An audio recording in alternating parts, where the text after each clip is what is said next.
Randy here from Now You're Talking Media. Today we're going to cover two topics because I believe they're very interrelated. Let me know after this video if you'd be interested in having a separate video on each of these topics. But the two topics today that we're going to discuss is one, where does confidence truly come from? Where do you truly source it?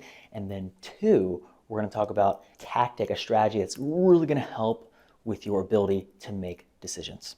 Now, the reason why I'm putting these two topics together is it's my belief that confidence and decision making are very interrelated and they're interwoven into each other.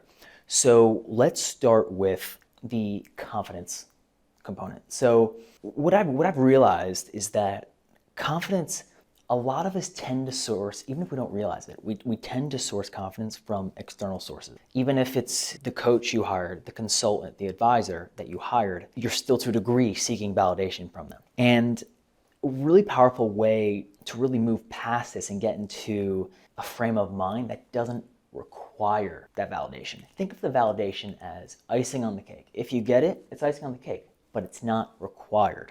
It's not needed. I still remember this pretty clearly of working with one of my mentors, and there was this new project, this new initiative that I was working on. I remember being on a call with them and basically saying like, is this gonna work, or is this a good idea? Am I doing the right thing? And what was really interesting is I think to a degree we expect that when we hire someone that they have our best interests in mind, but it's sort of like at times we're sort of just looking for them to say yeah. Like, yep, you're doing things right. Yep, you're doing it well. And I'll never forget what my mentor said to me was, Randy, at this moment right now, I'm getting the sense that you're looking for validation from me, and I'm not gonna give it to you. And I remember hearing that and being, at first, I'm like, dang it. Because I was just looking for kind of that little bump to get moving with a bit more momentum in that direction. It was months and months later that I was reflecting on the past year or so, and I remember thinking, oh, that quote really did provide a lot of value for me, because it's nearly impossible to separate the social video conversation from the mental, psychological mindset conversation. Now, what we're doing here, it's not mindset coaching, but it is almost impossible to separate the two. They're very interwoven. As I mentioned earlier, we're getting to the part on decision making. Good frame of reference, a good framework to use when you're attempting to create change or to make a decision in either your life or business. So I really want to share that with you because I honestly think that a lot of us don't actually realize that we're seeking validation in a variety of ways. Once you can bring awareness to it, and I think this statement that I was delivered did a lot for me, and I believe it's going to do a lot for you as well. So drop a comment below. Let me know if you've ever heard this from either your mentor, a coach you had, a consultant, what have you. Drop a comment and let us know. Now for the second part, so we talked about where confidence comes from. There's definitely some more that we could build out on that conversation. The part about decision making in the entrepreneurship space, in the business space, it's really easy, if you're not careful, it's really easy to kind of have this sense of paranoia about whenever someone reaches out to you trying to sell something or reaching out trying to do market research with you or whatever, there's usually this degree of skepticism. In part has an element of paranoia involved with it. I highly encourage you that it's incredibly effective to bring awareness to this and then substitute something productive into that. So what I recommend and what I personally use is that in every interaction I go into, whether it's in my life or in my business, so this actually, funny enough, this actually started in my business, but as you know with personal development, that what you do in your business can apply to your life, what you do in your life can apply to your business. Some things don't, but there's a ton of things that do. So the part that I learned, and it's actually funny, and where I actually got this idea is really interesting. So I remember listening to a podcast several years back, and I'm forgetting who was the host, but the guest was one of the founders of Warby Parker. So I believe it was Nate Blumenthal. I remember hearing on a podcast there that there was a few principles that Nate used in the early stages of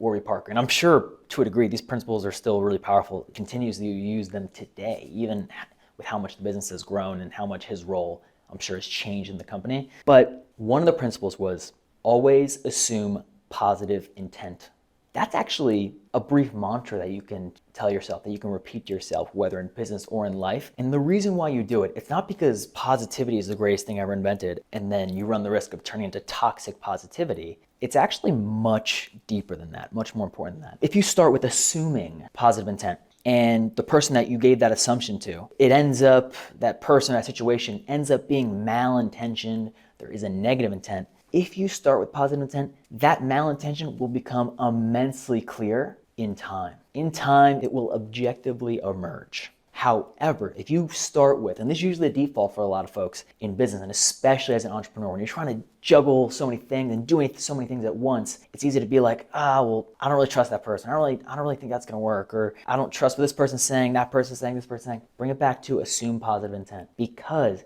the alternative that is most of the human default setting is to assume negative intent or malintent, or another way to say it is expecting negative intent, expecting malintent. If you start here, if this is your default setting and you allow it to be your continued default setting, you are going to miss all of the folks that truly had positive intent, that truly were showing up to help, that were truly interested in your well-being and interested in your success.